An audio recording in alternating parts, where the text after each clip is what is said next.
about his results concerning spectral and timing studies of ultraluminous X-ray sources. So I hope so that we can see the presentation. So it seems that everything is working. So you may start, Samaresh. Yeah, thank you, Mia, for the introduction.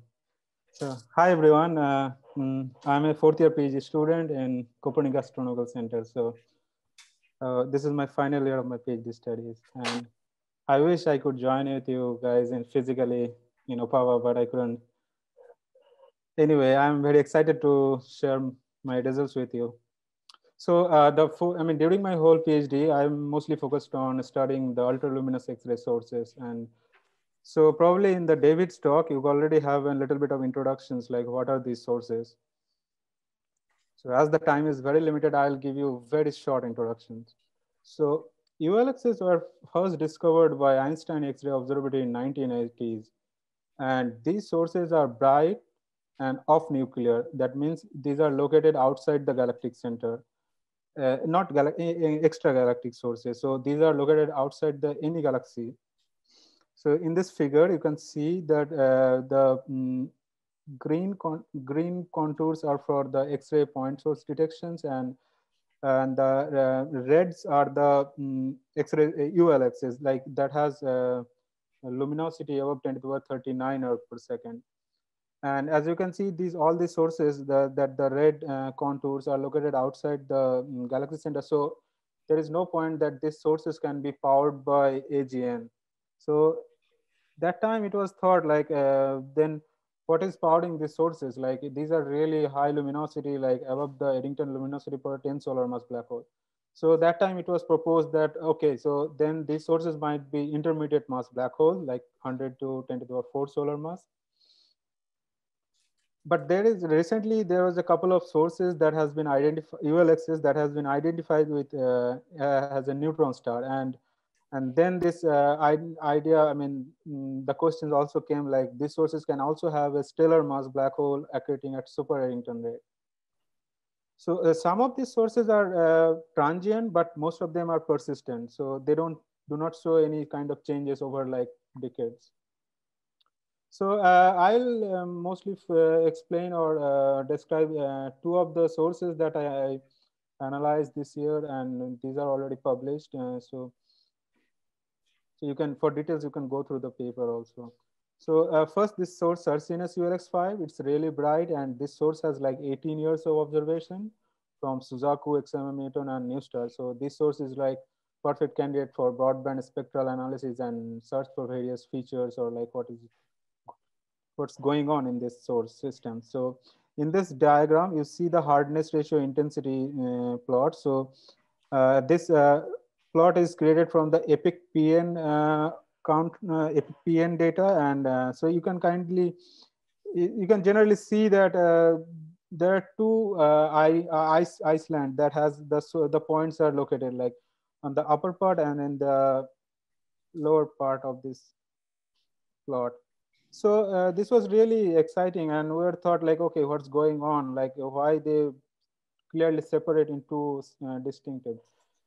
So to see it more clearly, we did the spectral analysis of all these observations that has from 2001 to 2018. So on the right hand of the plot, you see the residuals that has been obtained after fitting a Fowler to the spectra.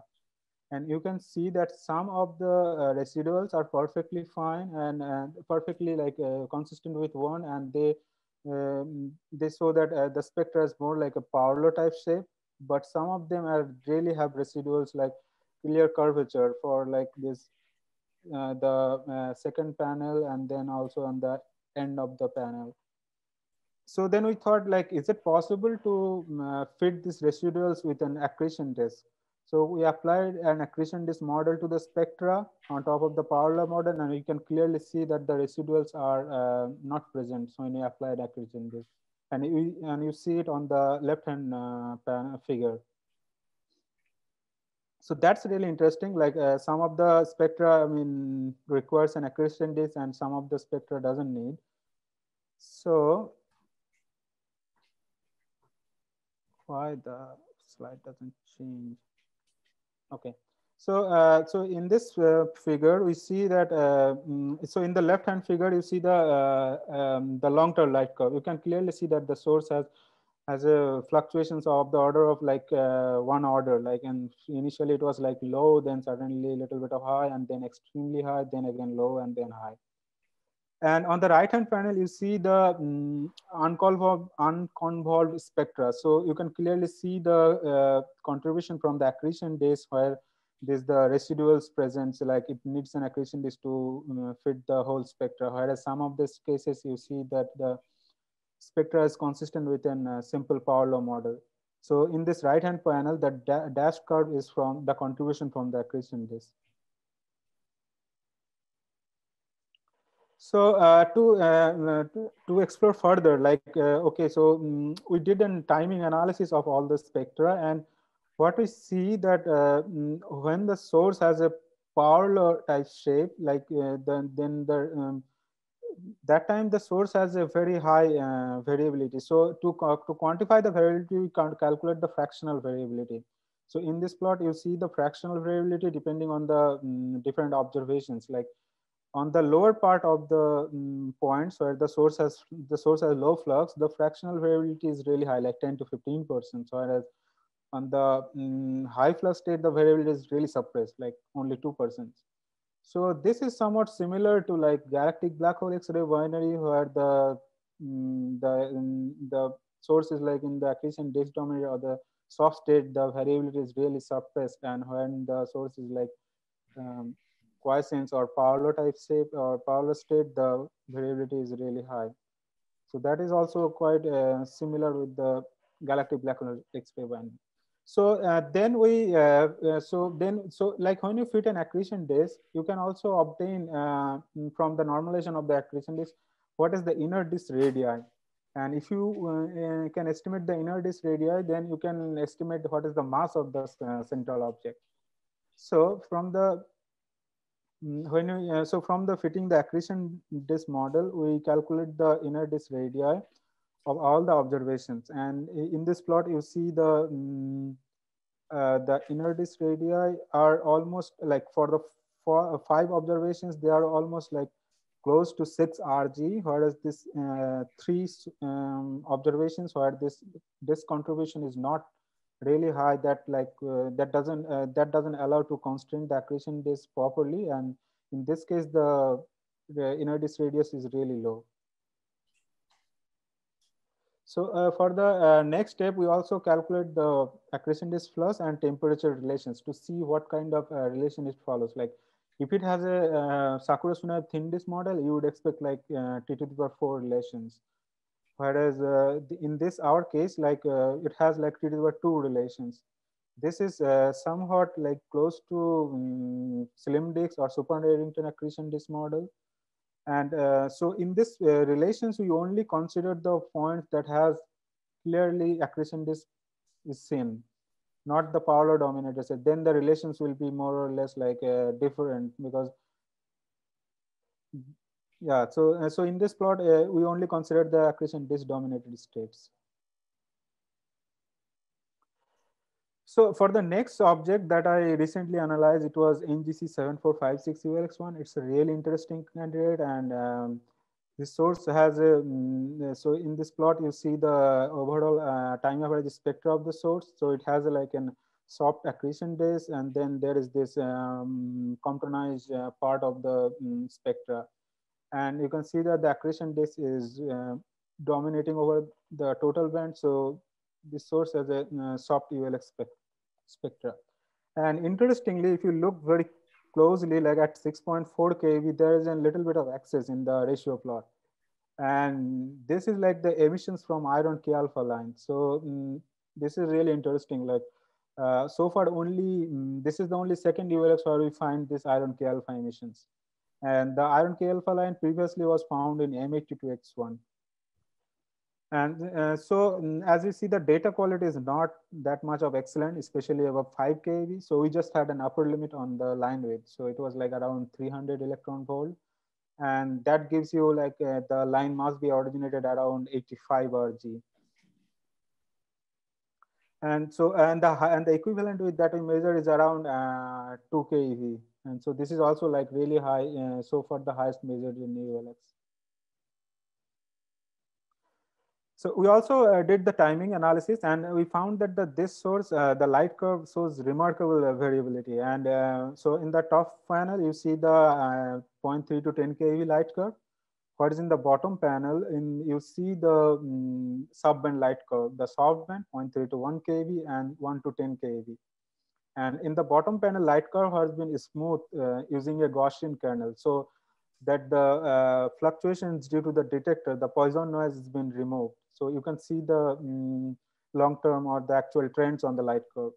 So if you look very closely where this arrow are marked, you can kind of see that there's a little bit of shift in the two bands. So that was really surprising. So then to see further, like what is happening. So we did the Fourier timing analysis. So we computed the time lag between the short band light curve and the hard band light curve. So in this plot, in the upper panel, you see the coherence between the two band light curves, whereas in the bottom panel, you see the time lag. And you can clearly see that at the 1.1 megahertz, there is an almost like 13 seconds delay. Whereas in the even lower frequency, it's as a positive lag. So this type of behavior is very similar to like AGN and Galactic X-ray binaries, where you see there is a soft lag, and the soft lag comes from the reflection of the power law from the accretion days. So usually like for X-ray binaries and AGN, this amplitude of the lag is also correlates with the black hole mass. So it comes from around 10 Rg, and if you have the lag of the amplitude, and if you put the light travel time, you can kind of estimate the mass of the black hole or the central object. So in this case, if we have a 13-second delay, and if you see that it comes from around 10 Rg that we have found in X-ray binaries and AGN, that gives us like 10 to the 7 solar mass back central object, or 10 to the 7 solar mass. That is really high, like extremely high. So to see what's going on, is it from the reflection or other type of phenomenon? So we did the covariance. We made a covariance spectra to see if it is really from the reflection. So like if you so the covariance spectra is really powerful. Like it can you can uncover the variability on your interested time scale, and you can also see what are the spectral component is contributing to the variability. So we computed the covariance spectra, and here in this plot you see the blue curve as the total the time average spectra, and the red points are the covariance spectra. And you can kind of see that the covariance spectra clearly mimics the hard component, and there is a clear lag on the contribution from the accretion days.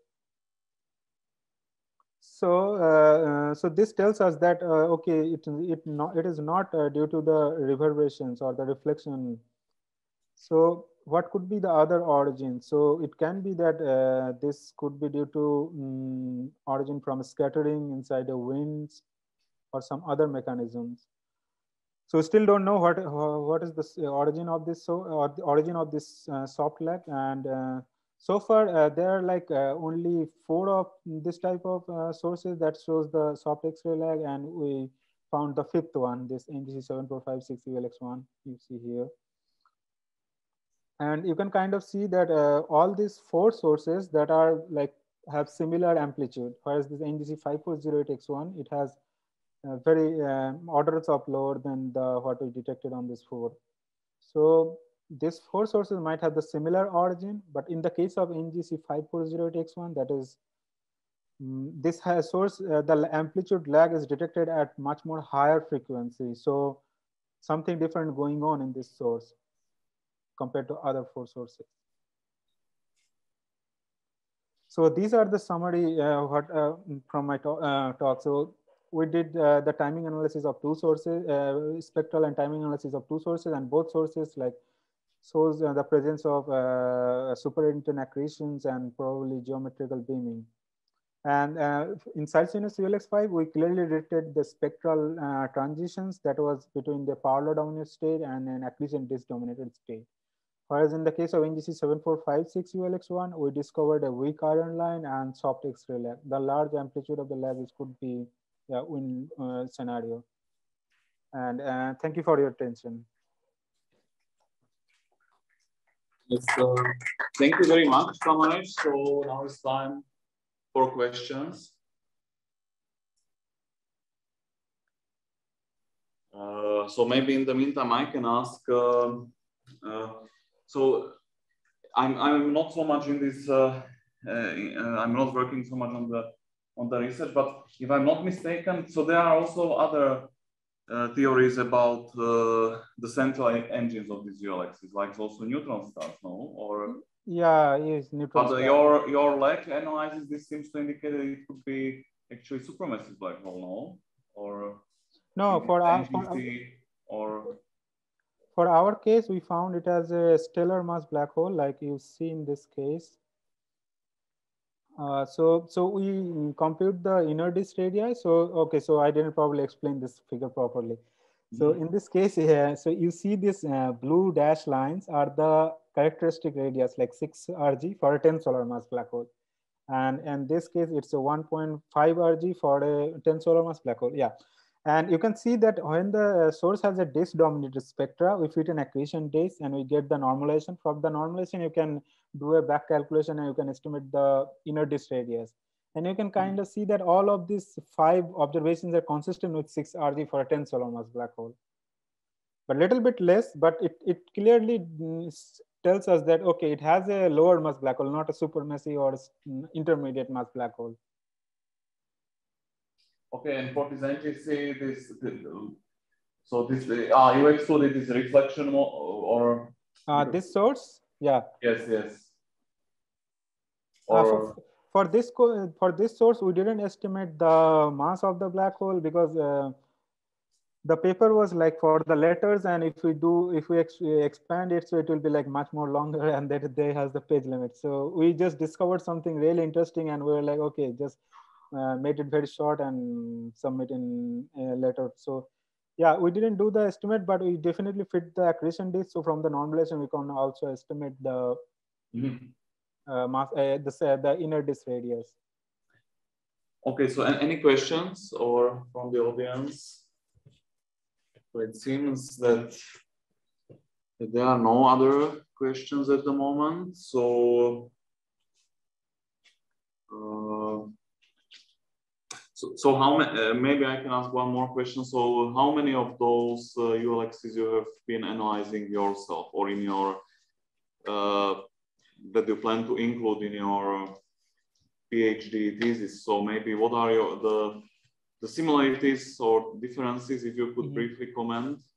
Yeah, so like I have analyzed like so far like number of sources, but the thing is that for ULX we are very data limited. So like they are extragalactic, and you need like huge long observations, like 100 kiloseconds, 150 kiloseconds to have really good spectra and do a really good timing. So you are very data limited. So you cannot do like a lot of science like with this large number of source samples. So so far we had really like I found like from the archival observations, like there were three good sources that has longer observations. So I was analyzing 3 of them, and yeah, so for like Athena, and they will have a huge effectivity. So it will be like, I mean, within like 10 or 20 kiloseconds, you will have a remarkable spectra. So probably we have to wait a little bit, like to do a lot of science with ULXs.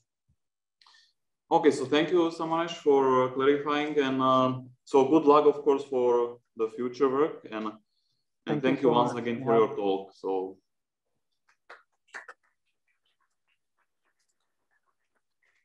we should move to the following speaker, which is Ernesto Contreras. Hi. Hello. Hello, everyone. Can you hear us? Okay, so Ernesto, if you could share your screen just to see if we can see everything properly. Okay, let me see.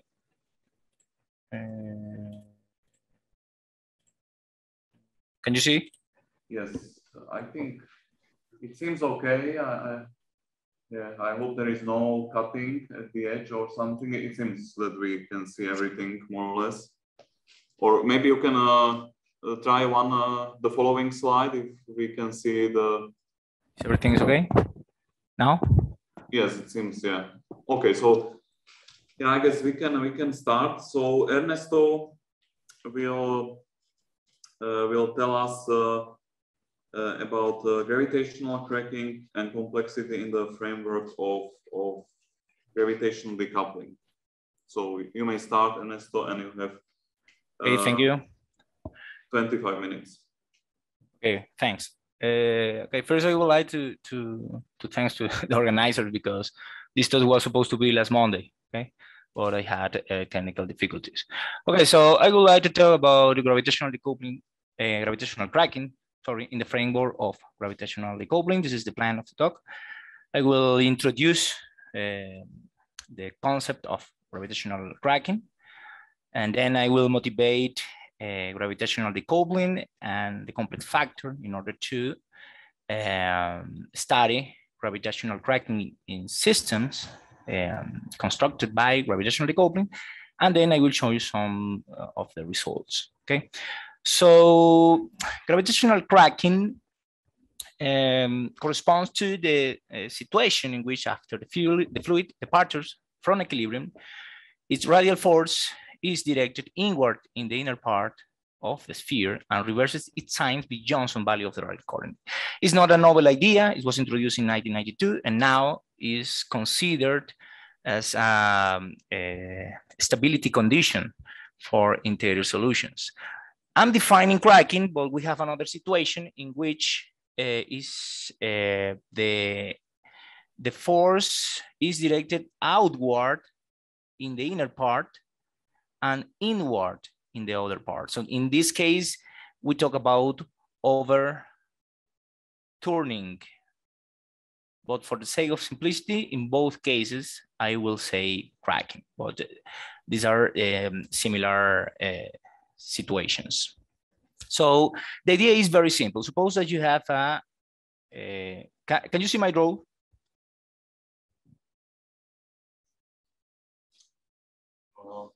Yes? You are asking if we can see what exactly? Yes. Okay. Yeah, we can see you drawing this. Okay, great. Okay, suppose you have a self-rotating spheres and suppose that this system is in hydrostatic equilibrium. Okay, so this is static and spherically symmetric spheres. So we have two forces here. The first one is the gravitational pulling, which goes inward the spheres, but you need another force, an auxiliary force, which allows you to take your system in equilibrium. This force is the pressure, of course, which points outward and should be monotonously decreasing in order to ensure that this system is in equilibrium, okay? So the thing is that I would like to perturb the system, these systems, and study its response just after the system departure from equilibrium, okay? So if we want to do that, we need to consider the Thorman-Oppenheimer-Bokov equation of the system, which in a spherically symmetric and static system reads like this equation. Because when this equation is fulfilled, the system is in equilibrium, in hydrostatic equilibrium. So this part, as you know, this part corresponds to the forces related to the pressure, and this part corresponds to the gravitational part. Okay, so we have a balance here, and if we write this equation in this part, we have this a gradient of pressure, which has units of force per unit volume, and the other part corresponding to the gravitation. So if the system is in hydrostatic equilibrium, it should be 0. Okay. Okay, so I would like to perturb the system in order to ensure that the total force, this R is the total force per unit volume, of course, is different to zero just after perturbation, okay? In order to ensure that I can use the same expression, of course. So the thing is that how can we perturb the system? So this is the total force written in terms of the structural quantities, the radial pressure, the mass, the energy density, and the anisotropy, okay? So the scheme that I would like to develop is the following. So let me assume that this force is different to zero, and the perturbation will be associated with perturbation of the free parameters of the solution. This is the same R, but sorry, but it's supposed to be the same, but modified, the modified force. Okay, so I would like to conserve the first terms in a perturbation, but important, I would like to assume that the radial pressure maintains its functional form. What does it mean? It means that I would like to perturb the system, the gravitational sector, but I would like to maintain the pressure the same. So at the end, I can ensure that this R is different to zero, okay? And we can explore if this quantity change of sign at some radius. An important point is that gravitational cracking is associated with local anisotropy. Local anisotropy plays an important role. So if we want to obtain an anisotropic solution, this is that we do in general. So we take the Einstein field equations, the metric parameterized in the spherical symmetry in this way. And this is the standard energy momentum tensor for an anisotropic fluid. So we have three equations with 5 unknowns. So which is the plan? The plan is that we have to provide an equation of state or a geometric constraint as Karl-Markov condition, for example, for the metric, or a condition on the anisotropy, okay? Indeed, we need combination of these conditions because, as I said before, we have 3 equations and 5 unknowns. We need to provide 2 auxiliary conditions. So the equation of state is okay, but I would like to replace these other constraints, okay, in order to avoid to give information by hand. So this is where gravitational decoupling enters. So I would like to, I know there's no time to explain in detail what is gravitational decoupling, but I would like to motivate the use of gravitational decoupling by saying that this strategy allows you to decrease the number of degrees of freedom because you ensure a particular solution, a particular sector of the Einstein equations, which is well behaved and which corresponds to a well-known solutions.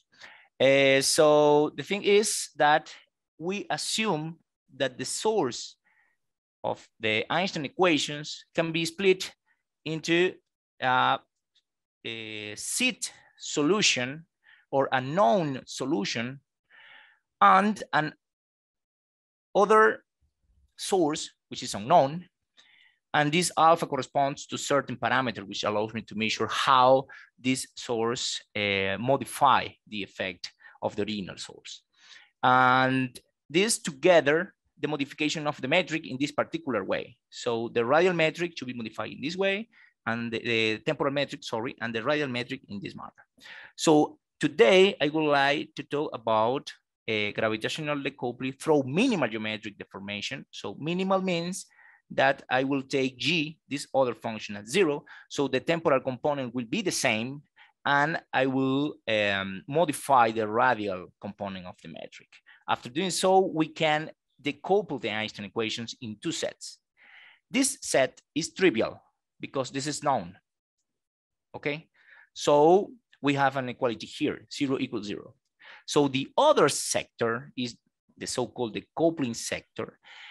In the other sector, we have the components of the unknown solution, of the unknown source, and the new function, which allows me to perturb or modify the radial metric. So here we have 3 equations, but 4 unknowns. The unknowns are F, theta 0, 0, theta 1, 1, theta 2, 2. Okay, so indeed, I could reduce the number of degrees of freedom from 5 to 4. Okay, so the only thing that I have to do is provide only one equation of the state to close the system, right? Of course, at the end of my computation, I need to ensure that these conditions are fulfilled, which are the Darmois conditions. Okay. So at this point is where complexity factor enters, the definition of complexity factor. Complexity factor is based on the idea that the least complex gravitational system is characterized by an homogeneous energy and isotropic pressure. This is the simplest system that we can imagine in general relativity. Okay, so if you go away from this situation, we have a complex, in quotation marks, complex system. Yeah, so this is a new concept introduced a few years before. And the quantity that measure this complexity is encoded in this scalar, and this scalar is a consequence of the orthogonal splitting of Riemann tensor. So you can find the details in this work. And at the end, this scalar depends on the anisotropy of the system. In this case, pi, capital Pi corresponds to PR minus P tangential. So minus this integral, which have the derivative or the gradient of the density. Of course, this quantity encodes all this information, because when you have an homogeneous system, this derivative is 0. And if the system is isotropic, this anisotropy is 0. So we can take this a candidate to measure this complexity factor. Even more, in the context of gravitational decoupling, we can write the complexity factor as the complexity factor of the seed solution of the well-known solution, for example, Tolman 4, and the complexity factor of the new sector or the unknown sector. For more details, we can check this, this paper. Okay, okay. Now, the work, the results that I want to show you today are in this work. You can find in this work. And in this work, we base our study assuming the complexity factor as the auxiliary condition that I need in order to close the system. Recall that after gravitational decoupling, we decrease the number of degrees of freedom from 5 to 4. And now if I use this definition of complexity as an auxiliary condition, I close the system. I can close the system. So in this case, we assume that this is one of the results that we obtained. There are more in the paper. So we assume that the coupling sector has vanishing complexity. That means, of course, given this, that if this vanish, we are obtaining a family of solutions with the same complexity of this source. For example, if you consider that this source is Tolman 4, the new solution, the extended solution, will have the same complexity. So we have a family of solutions with the same complexity. Okay, so the solutions are given by these expressions. If we set alpha equals 0, we recover the original solution. We can check that this is Tolman 4. Okay, when this term is 0, this corresponds to the metric of Tolman 4, and rho 0 and PR 0 corresponds to the density and pressure for the Tolman 4 solution. Isotropy is 0. Okay, and from here, we need to construct the structural functions in order to construct the total force. Okay, which in this case we recognize the parameters beta and the other parameter chi. These are the parameters. These parameters are related, are defined in this slide. We can write all the quantities in this way. So this beta is the ratio between this constant, this parameter that appears in the original Tolman 4 solution, divided by the radius of the solution. X corresponds to the normalized distance And this chi corresponds to the ratio of the radius of the original Tolman-4 solution divided by the solution that the extended system has to, in order to the complexity be the same, okay? So as a consequence, we have this. So this is the plot of the total force as a function of x for different values of gamma. Who's gamma? No, sorry, for different values of chi. Okay, remember chi corresponds to this ratio here. So if chi increase means that the ratio of the radius of the new solution, of the extended solution, is less than the radius of the original Tolman-4 solution. So it's a tiny star.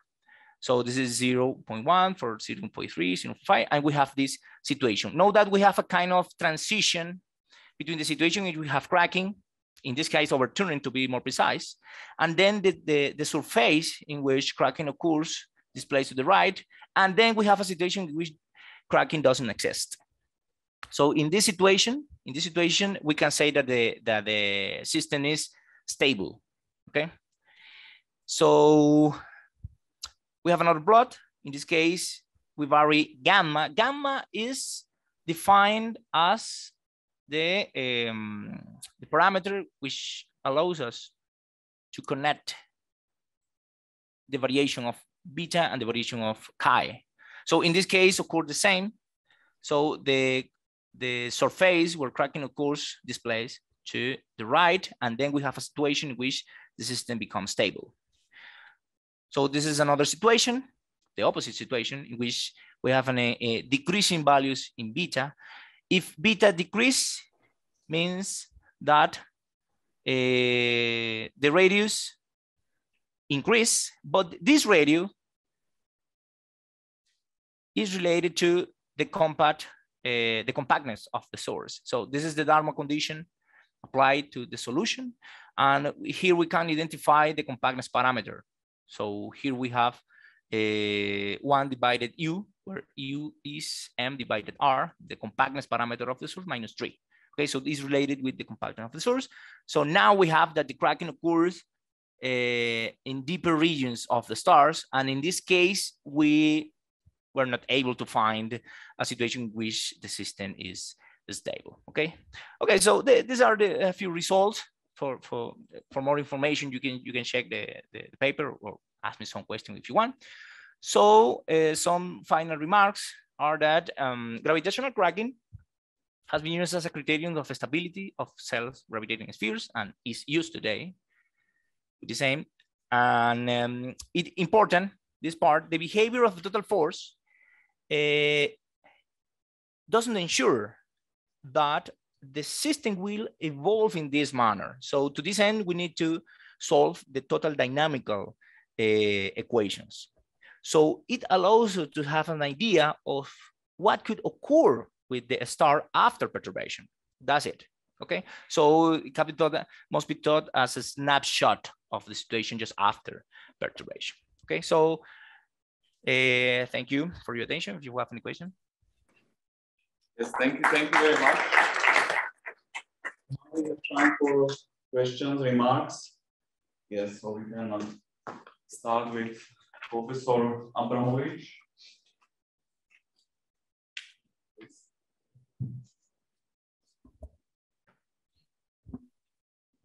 Perturbations with general relativity are tricky subject.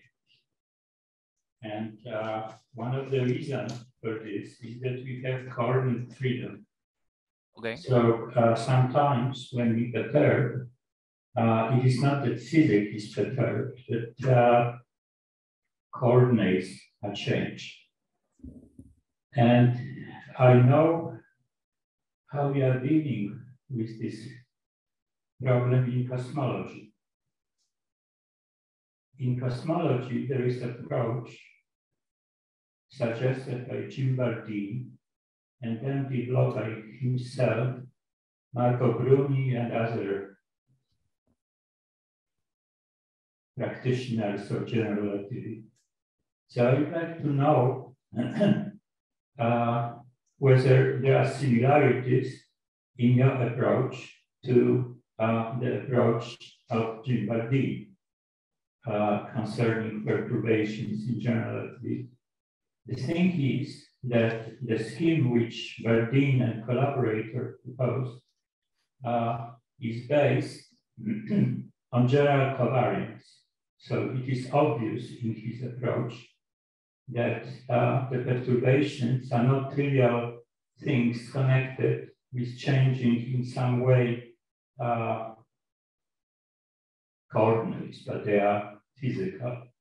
So there are constraints that the things which should be perturbed are zero in the background, like for example, shear, etc., etc.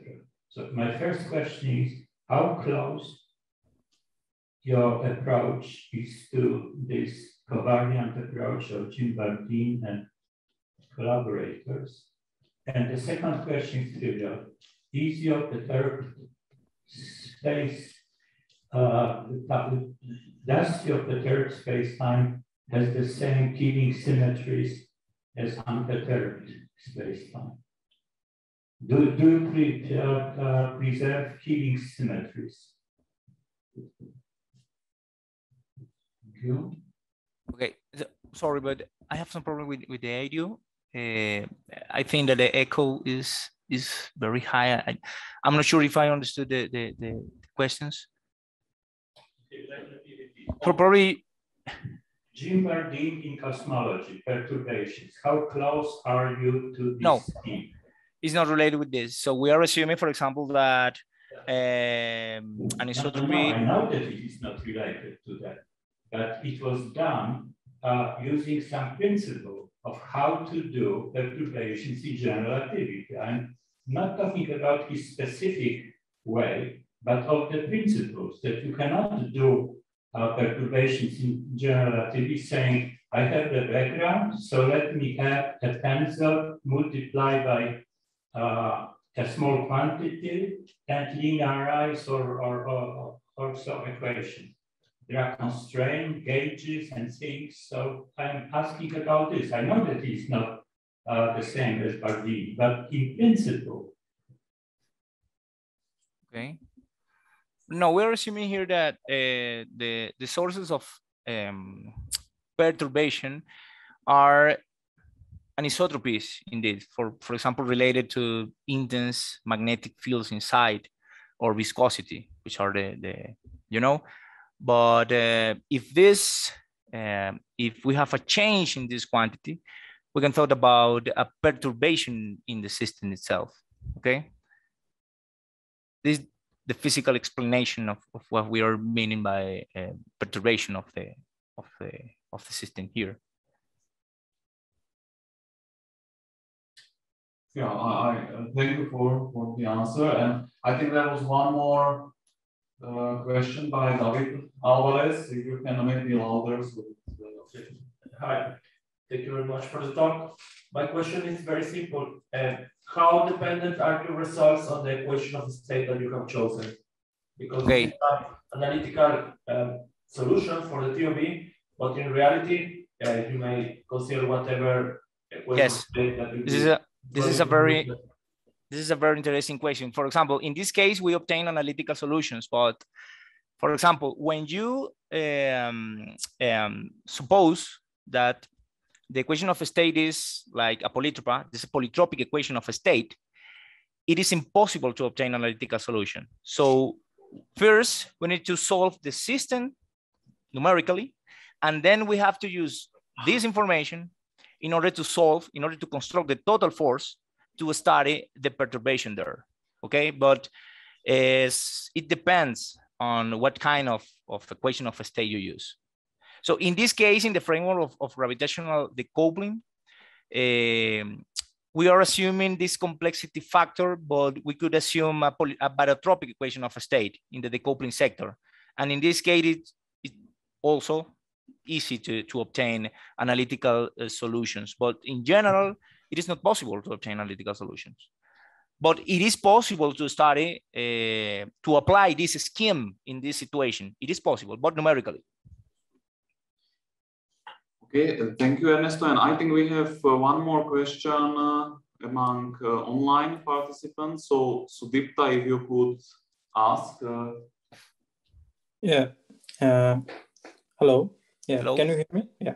Yes. Yeah. So my question is like that. As you said in conclusion, that it is just a snapshot. So in order to infer anything about the fate of the stability, I mean fate of the star, and to study the stability, we have to see the system dynamically. I mean through some numerical simulation or something like that. So how complicated is it to use this approach? I mean, wouldn't it be too expensive in the sense of, I mean, time and also power?